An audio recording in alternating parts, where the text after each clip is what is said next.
来继续来看是这个全国的家长会长联名召开着记者会，讲这个嘉义县有几啊间的国小营养午餐实在的成本只有16.7块，批评讲是用2罐养乐多的计数去买国产猪肉。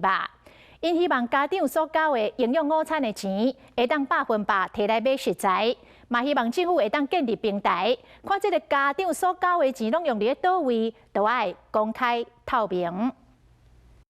一颗茶叶蛋10块钱，您知道许多嘉义县国小的营养午餐食材成本只有16.5块吗？食材成本16块半，也无够食2粒便利超商卖的卤茶卵。面对来自进口，全国家长会长联名开记者会，主题佫讲，敢是要用2罐养乐多买国产猪？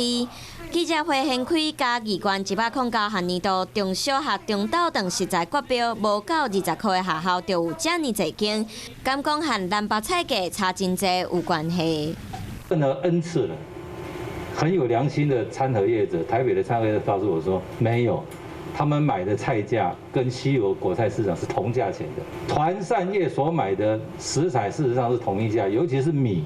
是公粮是17块1公斤。因建议会使学日本营养中斗顿的制度，甲家长拿的费用全部应用伫食材，互政府来补助其他人事等等相关的费用。我们都有食品云了，那这又很难嘛？我希望说我们的主管机关有一个平台，大家填报资料，我们就知道它的经费结构是什么。 着惊营养中斗顿的人事费用、场地租金、设备等等的费用，会影响真正用伫食材成本。 全国家长会长联名希望推动专法统一标准，保障食安，嘛，互家长拿的钱真正会互囡仔食了安心、够健康。